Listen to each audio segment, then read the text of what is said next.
Daniella Ballou-Aares is the founder and CEO of the Leadership Now project, which we're going to hear about, but it's really an effort to try to get business leaders methodically to step up around issues like democracy and other society-wide issues in a way different than business has traditionally done. She was a management consultant in the past, then she was in the Obama administration as a senior advisor in the State Department under Secretaries Clinton and Kerry before doing this. And Morgan McKenney is currently, she's a city employee, Citibank, but she's on leave at the moment on a sabbatical. She's most recently, until just about 2 weeks ago, had a very senior role as Chief Operating Officer for Global Consumer Banking. So a major leader of global banking, now on a leave to sort of reposition herself and her thinking, I can tell you, and you'll hear as she talks about us, talks to us about what she's doing and why she's here with Daniella, a very thoughtful business leader. So both of you are. Thank you so much for joining us. Daniella, maybe the way to start would be for you to describe the Leadership Now project and how it got started and why. It's great to be here. Thank you, David.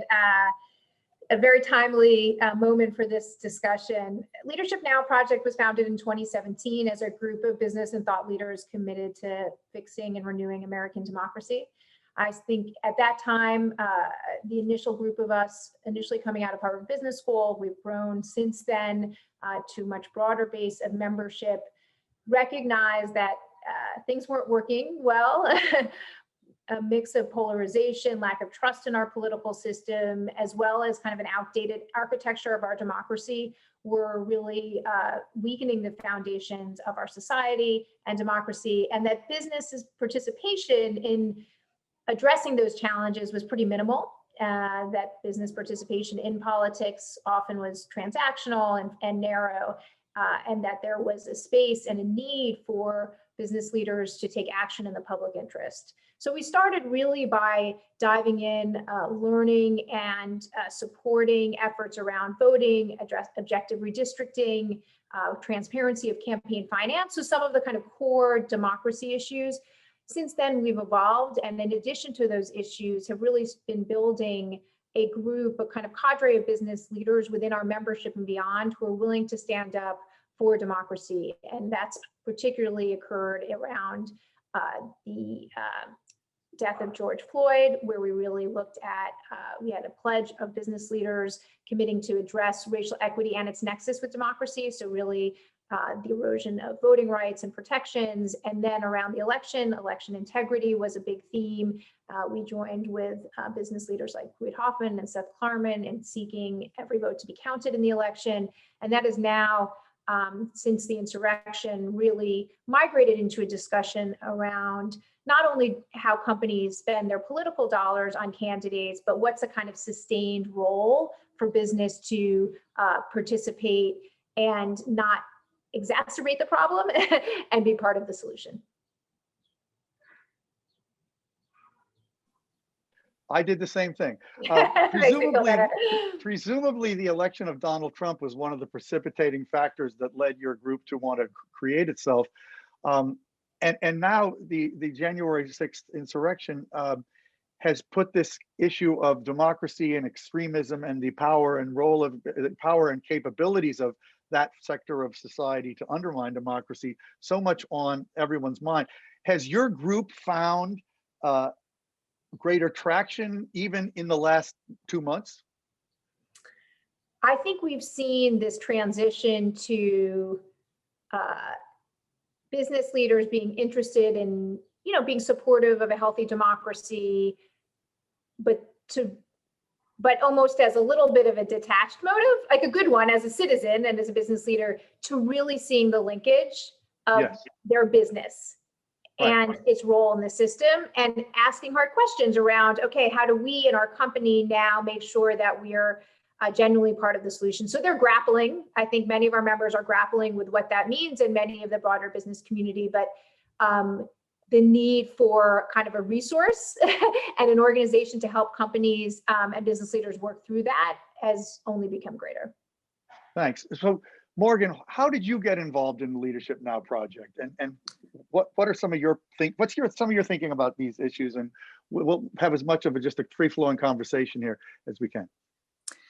Sure, and thanks, David. It's a pleasure for being a part of the conference here. And I became a member when I moved back to the U.S. Last summer after living outside the U.S. for 10 years. So I think, when you see different systems, you can kind of come at it with a fresh eye. And I really like Leadership Now Project's mission and values, right? Science, facts matter, participatory democracy. And I think, as a business leader coming out of HBS, we never learned about how to engage from a political front. And it was never part of the matrix, I would say. And as I've kind of gone longer in the tooth of my career, I've realized how important business is to helping solve society's most intractable problems. And those problems have only increased because of COVID, most of them really around inequality, right? Whether it's income inequality, racial inequality, gender inequality, even access to affordable healthcare, these types of very important sort of, core issues for society. And I think my observation is there isn't a playbook yet for business leaders. I think we're developing it as we speak, and that's my personal interest. I think it's, a must do. Business has to engage. They have many important tools and capabilities. Second, it's a can do. And I'm happy to share some examples from Citi as just one company and in corporate ecosystem about some of the ways we are trying to help address some key challenges. And third, I would say it's not business interest in both a stable democracy and sort of generally economic prosperity and solving some of these challenges is not incongruous with the commercial objective. I think actually it can be integrative to a business strategy and for long-term sustainability, right? It's sort of in business's interest to have stable society and economic prosperity. It's more money to buy things and be inclusive in that and be able to reach. So I think building out that playbook is what Leadership Now in part in its work is doing. And so I'm delighted to be a part of helping that thinking and just as a personal leadership perspective. Daniella, so is Leadership Now Project specifically, is it really, how much is democracy the central issue? And how much is it more this whole stakeholder mindset, which I think Morgan was hinting at, if you guys at Harvard Business School were just taught to make money for shareholders, which is almost certainly the case, and now if that's all business leaders do, we're all screwed. How do you think about it, Daniella, in terms of the bigger project, and is this part of a bigger project?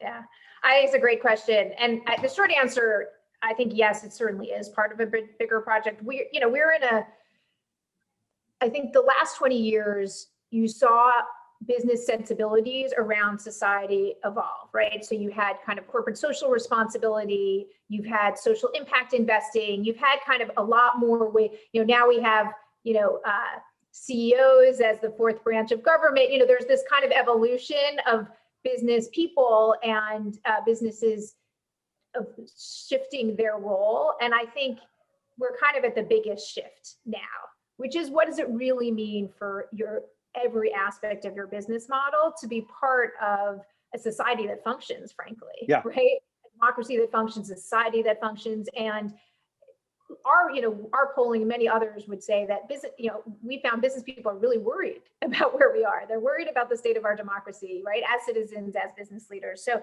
I think the project is bigger. And, when we started the organization, we have 4 principles for our organization. One is to protect democracy while renewing it. Second is facts and science-based policy.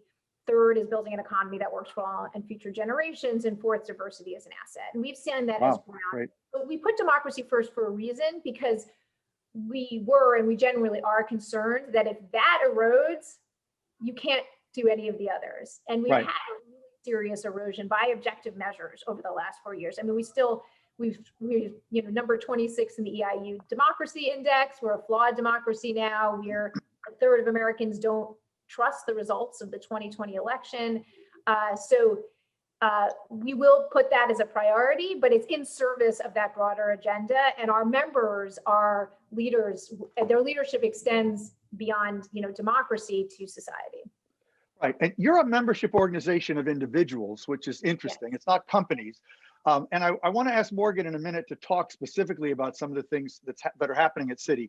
But I wanted to ask you, Daniella, first, are your members themselves in general struggling inside the organizations where they work to help articulate and recruit people to a more enlightened view? Or how would you characterize the mood of your members inside the companies where they work about these issues?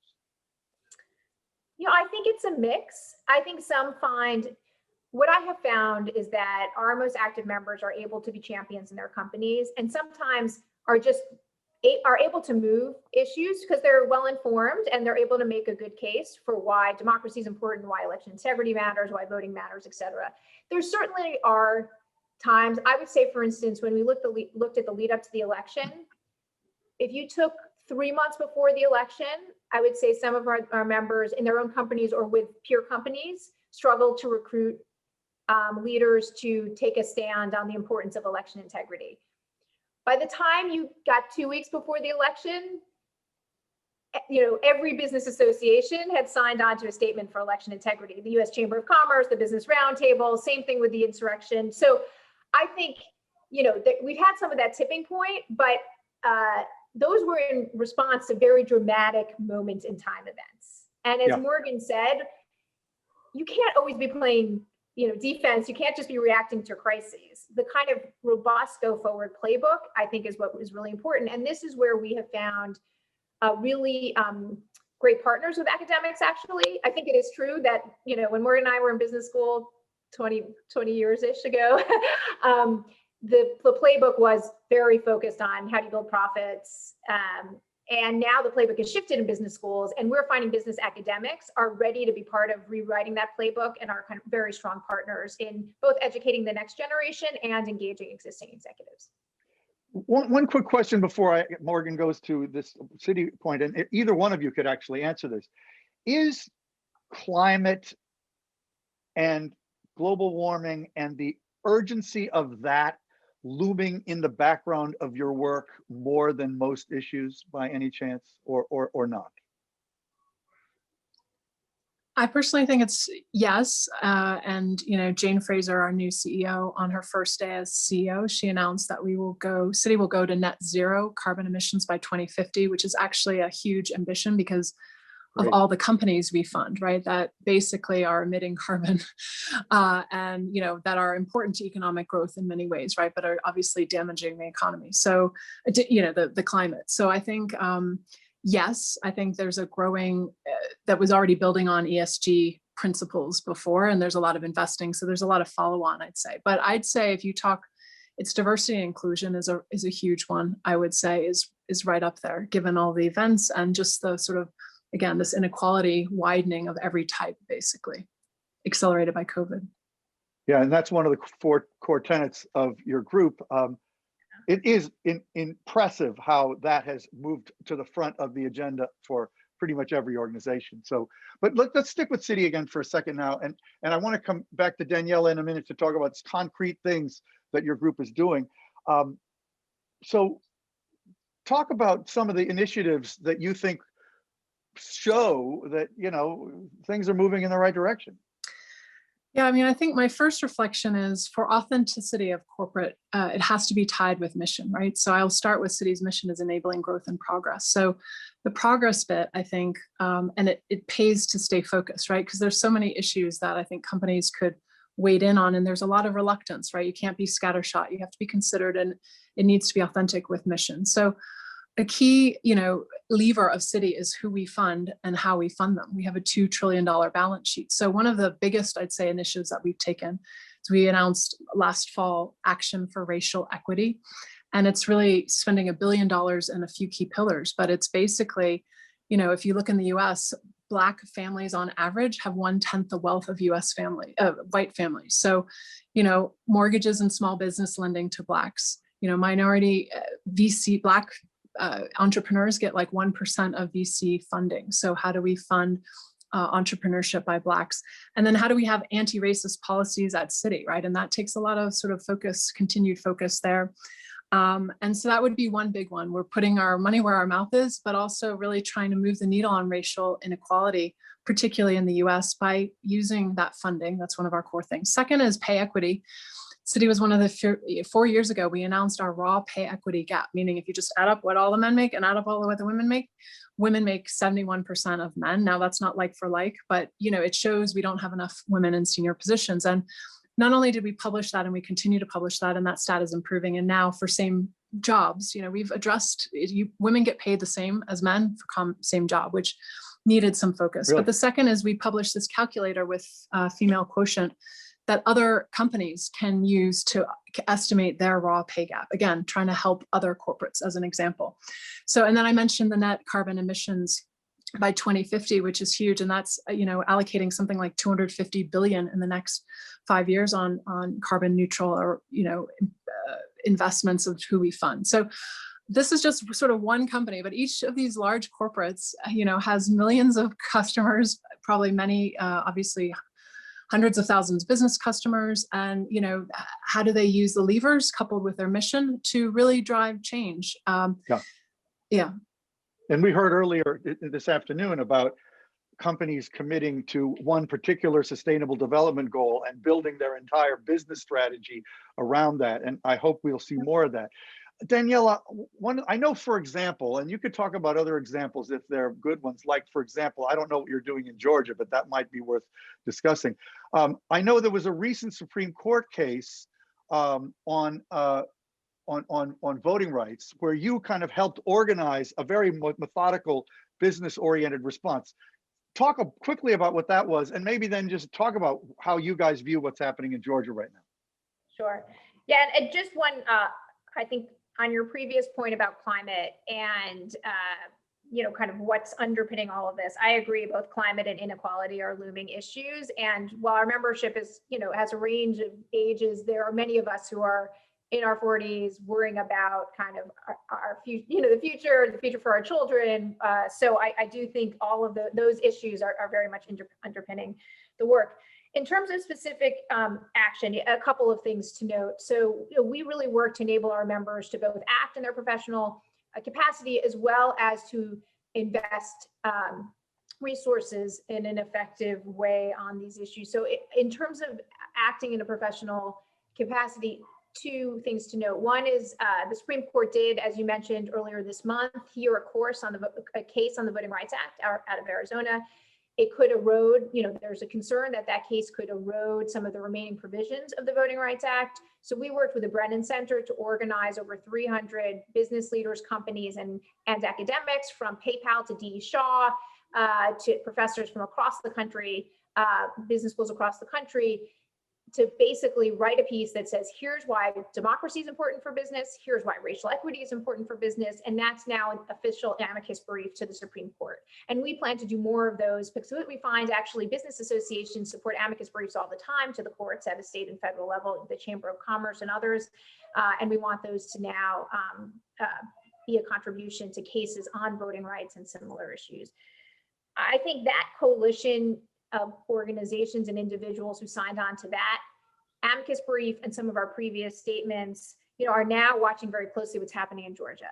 And we have, both publicly and more behind the scenes with organizations that are trying to be effective in their response, have provided guidance on what we believe minimum standards are that companies should look for in terms of voting rights and similar issues from a legislative perspective. So when you look at Georgia, for instance, we have a state-by-state scorecards that rate how states are doing on democracy, and Georgia on voting rights is way behind many other states. And now there is a set of provisions in upcoming legislation that could further erode that.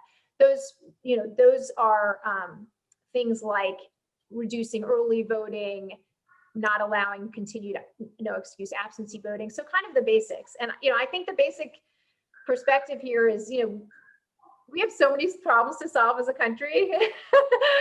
From a business perspective, do we want our state legislatures focusing on eroding voting rights and propagating kind of misinformation about the election, or actually responding to COVID and getting our country back on track? So, there's been, Coca-Cola, others have come out. There's still more need for even further action in Georgia, but we are encouraged by at least some of the early statements of the Chamber, Coca-Cola, and others. And I should just mention, we have a major hero of voting rights, Jocelyn Benson, speaking in about half an hour. And I wanted to give two quick questions to you, Morgan. We're close to running out of time.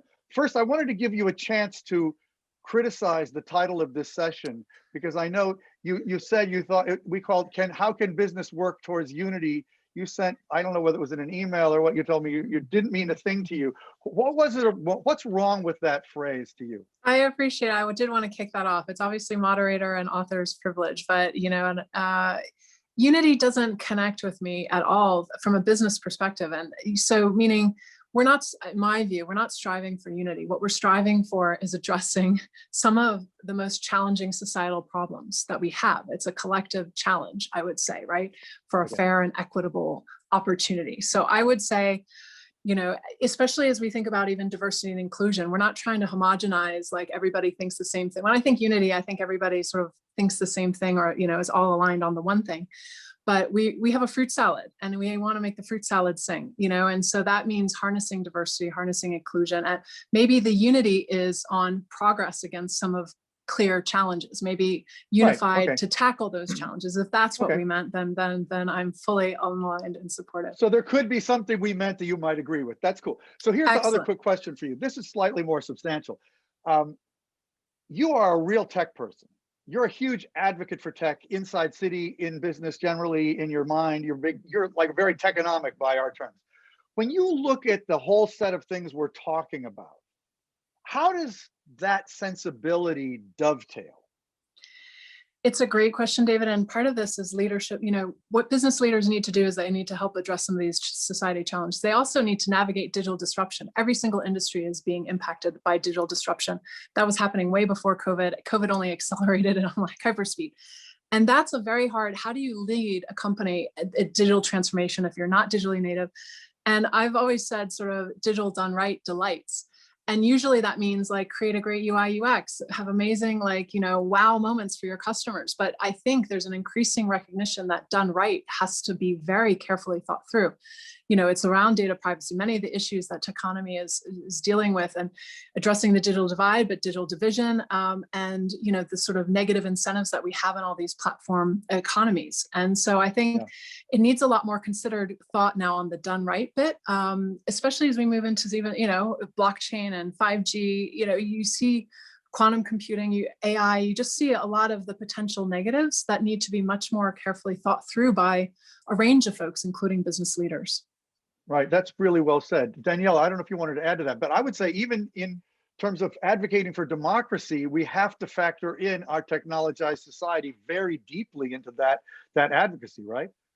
Absolutely. I mean, look, technology is disrupting government and politics in many, many ways, right? I saw that when I went into the State Department. I was a diplomat for 5 years. It was 2 weeks after the WikiLeaks scandal, right? And so, I mean, and governments the world over, and I really appreciating having Minister Larson on this earlier, are being disrupted because their systems are out of date as well. I don't mean narrow technology systems, but the systems of governance. Democracy was not built for a fully digital society. So I've always thought that we need business and we need technology leaders to be part of both preventing the risks that it can create, but also innovating for the solution. I mean, at the end of the day, we need enormous innovation in democracy. Right. Part of the reason we're a membership organization is that I think we need to harness all of the talent from business, from government, and beyond to solve these problems collaboratively together. We're playing defense right now, but we ultimately have to be really focused on the future and innovation. Wow. Well, it's been a privilege of helping to organize this conference, to have gotten acquainted with both of you. It's a great session. So much to say. I hope we'll stay in touch and continue this dialogue. So thank you very much, both of you. Pleasure. Thank you. Take care. Thanks, David.